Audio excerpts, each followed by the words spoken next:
sih jujur nggak setuju. Ini lucu juga sih, maksudnya kita bingung gitu ya. Apalagi masyarakat Gen Z, apakah aku yang seusia aku gitu ya. Kita tuh juga kayak mudah dengan bermedia sosial, tapi juga kita jadi susah buat untuk berpendapat gitu ya. Padahal kita punya hak kita untuk bersuara, tapi kita kayak dibungkam gitu kan. Padahal jadi bagaimana buat pemerintah lebih terbuka lagi dengan masyarakat gitu kan. Jadi seperti apa yang diinginkan pemerintah? Jadi balik lagi kayak ke zaman Orba nggak sih Mbak menurut Mbak Hukma?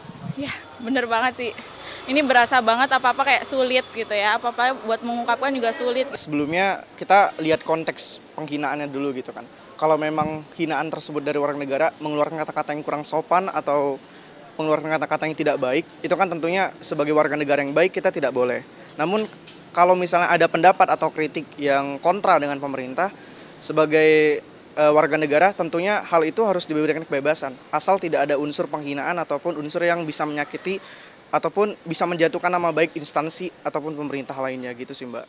Waduh, ini ngeri-ngeri sedap juga tadi Mbaknya bilang baliknya ke Orde Baru ya. Sementara Masnya tadi bilang intinya ya bagaimana implementasi di lapangan gitu kan. Kalau menyampaikan kritiknya diterima, jangan sampai menghina. Nah, saya mau dengar tadi apakah ada kekhawatiran juga sama seperti Mbak tadi yang memberikan pendapatnya Mbak Asfi? Ya, jadi koalisi mengkaji pasal ini dan mengatakan begini, kan ada martabat. Martabat itu kan dignity. Ya. Dignity itu adalah landasan dari human rights, human, manusia, bukan lembaga. Sedangkan presiden itu kelembagaan. Saya mungkin salah, nanti tolong dibenarkan Bu Husnul yang ahli politik. Itu yang pertama. Yang kedua, pemerintah itu tidak punya martabat, dia punyanya kedaulatan. Negara itu punyanya kedaulatan kan, jangan diambil kedaulatannya, dirusak sebagian atau seluruhnya. Dan kewajiban. Dan kita sudah mengatakan kita tunduk pada human rights, berarti kita pemerintah tunduk pada kewajiban. Yang ketiga, di dalam tadi yang disebutkan oleh Ibu Tuti, kalau saya tidak salah menangkap yang di KUHP Belanda itu juga ada dalam kajian koalisi, itu adalah menyasar kepada raja dan ratu, dan kita tahu bahwa Belanda itu kan pemerintah dengan simbol negaranya itu berbeda. Begitu ya, dan kita kan bukan kerajaan. Dan mereka kemudian itu adalah pasal reformasi mereka yang mengatakan bahwa pembuktiannya tetap individu, tapi ditambah ada pemberatan karena dia bagaimanapun raja atau ratu tadi. Dan kita bisa berdebat apakah presiden itu sama dengan raja ratu. Tapi kalaupun kita mau mengambil itu dia sebagai individu. Bukan karena dia presiden, martabat presiden itu tidak ada. Itu kalau menurut koalisi bukan cuma sekedar, betul ada perbaikan-perbaikan yang signifikan, tapi bukan sekedar itu. Tapi secara esensial pemerintah itu nggak bisa seperti itu di negara demokrasi. Nah, saya juga mau membacakan putusan 013 sampai 022 tahun 2006 di halaman 61 mengatakan begini, bahwa bahwa Indonesia adalah negara hukum yang demokratis, berbentuk republik dan berkedaulatan rakyat, serta menjunjung tinggi hak asasi manusia, sebagaimana telah dan Undang-Undang Dasar dan lain-lain, dan tidak relevan lagi KUH pidana masih memuat pasal-pasal seperti pasal 134 dan selanjutnya itu sampai 137 yang menegasikan prinsip persamaan di hadapan hukum, mengurangi kebebasan mengekspresikan pikiran dan pendapat, kebebasan akan informasi dan prinsip kepastian hukum. Sehingga dalam RUU KUH pidana yang merupakan pembaharuan KUH pidana warisan kolonial juga harus tidak lagi memuat pasal-pasal yang isinya sama atau mirip dengan pasal 134, pasal 136 bis dan pasal 137 KUH pidana. Putusan 013 sampai 022 2006 halaman 61. Oke, saya kasih kesempatan Prof Tuti untuk menanggapi Prof tadi analisa dari Mbak Asfinawati. Oh, saya kira setiap masyarakat, setiap orang nggak masyarakat, itu berhak berbeda pendapat dan menyampaikan pendapatnya itu menurut saya sesuatu yang sangat penting ya. Nah, masalahnya kan di sini pendapat dengan penghinaan buat kami itu dua hal yang berbeda. Ya, jadi apakah saya kemudian berhak menghina semua orang? Kan nggak begitu juga kan. Saya berhak berpendapat, tapi bukan berhak untuk menghina setiap orang. Itu menurut saya sudah jelas sekali dalam tata bahasa kita. Dan tadi juga sudah disampaikan bahwa penghinaan itu tidak termasuk apabila itu adalah untuk kepentingan umum yang merupakan kritik. Meskipun itu merupakan sesuatu yang berbeda dari kebijakan pemerintah, itu bukan suatu penghinaan, itu adalah kritik dan itu diperkenankan. Jadi seharusnya tidak ada kekhawatiran bahwa setiap bicara kemudian akan ditangkap. Bicaranya seperti apa dulu? Apakah itu menghina ataukah cuma sekedar menyampaikan kritik pandangan-pandangan yang berbeda? Itu sangat dilindungi ya, dan kita tahu bahwa di dalam Undang-Undang Dasar kita itu freedom of expression itu kan juga dilindungi, merupakan non-negotiable rights, dan ini juga tetap dipertahankan di dalam pasal 218 rancangan KUHP. Jadi saya tidak melihat adanya kekhawatiran untuk ya kecuali kalau ada orang mengatakan menghina dan kritik adalah sama, saya harus berpendapat berbeda dengan itu. Nah, banyak teman-teman seperti tadi mahasiswa, Bu, itu polisinya gimana? Ya mungkin kita juga harus kemudian melakukan edukasi juga kepada para anggota kepolisian. Jadi minta Pak Kapolri agar anggota-anggotanya itu memahami bahwa berpendapat mengkritik pemerintah is not part of bukan bagian dari suatu penghinaan dan tidak bisa diproses. Jadi di situ kami mencoba mencari jalan tengahnya ya, di mana kemudian hak berdemokrasi, kebebasan tetap dijunjung tinggi, akan tetapi juga menghina itu tidak dikatakan sebagai sesuatu yang boleh dilakukan oleh setiap orang gitu. Yang nggak boleh itu yang boleh itu mengkritik, tapi menghina itu adalah hal yang berbeda menurut kami. Suara DPR gimana? Tadi kan suara rakyat sudah didengar nih, Prof Tuti juga sudah dengar. Jangan khawatir menurut Prof Tuti, karena nggak akan tuh namanya ada pembungkaman ya, quote unquote. Tapi kalau suara DPR mayoritas merasa ini harus lanjut, perlu ada peninjauan kembali atau bagaimana? Memang DPR menganggap ini sudah final ya, sudah, karena keputusan tingkat 1 itu sudah bisa diketok. Tapi kami dari fraksi Nasdem itu kalau memungkinkan masih minta ada pembahasan. Kalau seperti memungkinkan itu. masih butuh, bisa ada pembahasan sebelum diketok.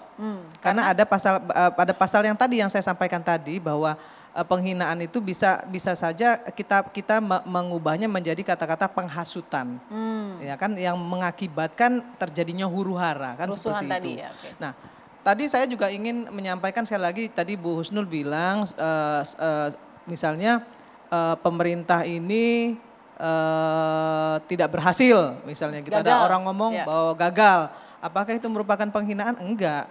Pemerintah nggak marah kok. Saya bagian dari partai koalisi, itu bukan satu penghinaan dan nggak pernah ada yang diproses untuk bicara seperti itu. Contohnya saya misalnya, ketika kemarin terjadi kelangkaan minyak goreng, saya di media menyatakan, di semua media saya bilang bahwa ini menteri nggak cerdas, ganti aja. Ini menteri nggak cerdas, ganti aja, saya bilang. Nah, itu kan apakah itu merupakan satu penghinaan? Enggak, menurut saya. Menurut saya itu kritik. Coba kita cek definisi dari, coba Prof Tuti mungkin bisa cek tadi, bahasa dari Ibu Irma itu tadi merupakan penghinaan atau kritik? Bu, Prof Tuti Buat saya itu kritik. Kalau disebutnya Menteri Perdagangan, mukanya kayak apa binatang, nah itu baru menghina. Tapi kalau kebijakannya memang kemudian kita agak susah menjustify itu, menurut saya itu kritik dan itu diperkenankan. Itu bukan suatu penghinaan. Itu yang saya bilang, bahwa semua masyarakat Indonesia, baik siapapun dia, kita butuh untuk bisa mengkritisi pemerintah. Karena apa? Pemerintah itu kalau dia absolut, maka dia akan jadi diktator. Saya berprinsip, saya berprinsip bahwa semua kritisi itu harus diterima oleh pemerintah, karena itu merupakan kontrol sistem yang efektif kepada pemerintah. Tapi kan nggak bisa juga misalnya ada orang yang menghina presiden, menghina bukan presiden ya, menghina manusianya, individunya Pak Jokowi misalnya dengan sebutan misalnya nih, kurus kering, pelanga plongo. Nah, menurut saya itu nggak pantas. Itu penghinaan. Itu penghinaan. Jelas. Bagi saya itu bagi saya itu bukan manusia beradab. Ya. betul dia jelek, betul misalnya saya jelek, tapi apakah mungkin saya menempatkan diri orang lain seperti itu? Oke. Saya sadar diri saya nggak bagus, tapi saya nggak akan mungkin mengatakan orang lain tidak bagus Oke, gitu loh. tapi Bu Irma kan di dalam koalisi nih, kalau misalkan dianggap bahwa wah ini pasal ini bisa saja digunakan oleh lawan politik, misalnya oposisi misalnya menggunakan, akhirnya digunakan ke oposisi misalnya, itu kan ada kekhawatiran seperti Ini apa? kan ini RUU ini kan bukan hanya akan digunakan di pemerintahan ini saja. Pemerintahan yang akan datang kita belum tahu siapa. Oke. Artinya jangan juga menuduh pemerintahan saat ini yang ingin membidik siapa gitu loh. Oke. Karena pemerintahan ini tinggal 2 tahun lagi. Ini RUU belum diketok juga kan sampai Iya, hari ini. iya. Nah jangan juga kemudian menganggap bahwa pemerintahan hari ini akan membidik siapa, menurut saya itu nggak pas juga. Oke. Karena nanti yang akan menggunakan adalah pemerintahan berikutnya. Baik. Tapi saya sepakat dengan Aspi tadi gitu ya, bahwa hal-hal yang seharusnya ilmu pengetahuan yang seharusnya dimiliki oleh polisi di seluruh Indonesia, itu harus paham dengan undang-undang ini nanti. Sehingga nggak sedikit-sedikit disebut penghinaan kemudian ditangkap di daerah-daerah terpencil, misalnya di daerah-daerah yang jauh dari ibu kota. Yang hal-hal seperti ini yang harusnya dipahami gitu. Nah, maka kemudian kontrol dari Kapolri ya terhadap anggotanya untuk bisa memberikan diskursus ya politik yang bagus terhadap sosialisasi undang-undang ini penting. Tapi kalau Karena terlanjur di situ terjadi gimana? letaknya. Kalau terlanjur terjadi gimana Bu Irma? Ya, Misalkan ya sebagai pelaksana undang-undang gitu ya, nanti masih salah antara membedakan ya hinaan dan kritikan. institusinya harus menghukum dong. Menghukum nih ya polisi yang melakukan tindakan seperti itu ya harus diturunkan pangkatnya misalnya.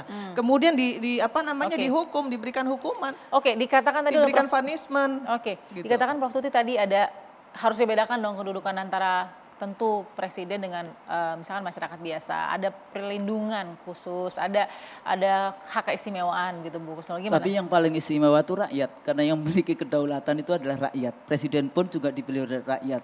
Jadi menarik kalau tadi Bu Irma menyampaikan nggak apa-apa dihina DPR-nya, kan juga dipilih oleh rakyat.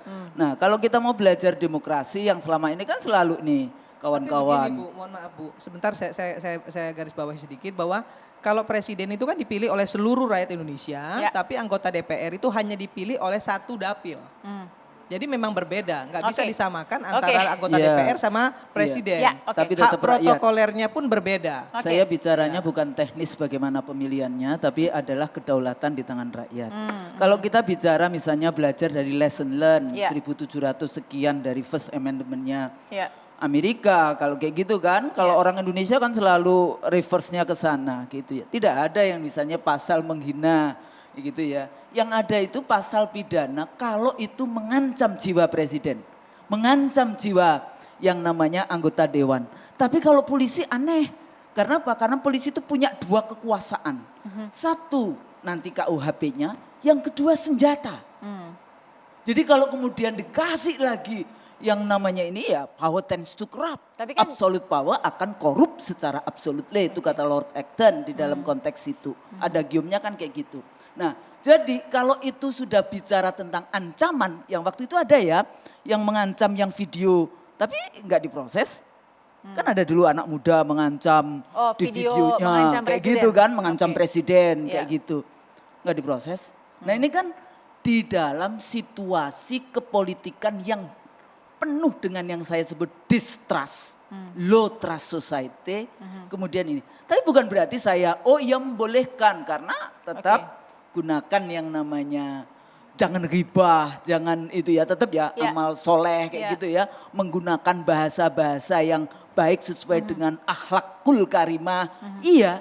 Tapi persoalannya ini is not only just individu dengan individu, tapi kita berhadapan dengan penguasa Ya. yang sudah oleh rakyat dipilih untuk mengimplementasikan konstitusi, tapi kemudian tidak menjalankan konstitusinya, rakyat terjepit dan kemudian rakyat nanti mengeluarkan kata-kata, tapi nanti larinya dianggap menghina. Apalagi nanti kalau mahasiswa demonstrasi juga harus izin ya, padahal undang-undang yang terakhir kita waktu 98 kan, undang-undang yang ada bukan izin tapi memberitahukan. Pemberitahuan, iya. Ya, jadi itu sebetulnya cita-cita dari reformasi.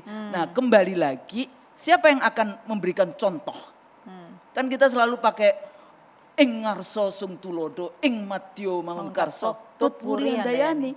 Lah kalau kemudian penguasanya sendiri tidak menggunakan bahasa-bahasa yang baik di dalam, jadi tingkah laku politiknya atau akhlaknya atau bagaimana berkomunikasi dengan rakyat, terus mengharapkan rakyatnya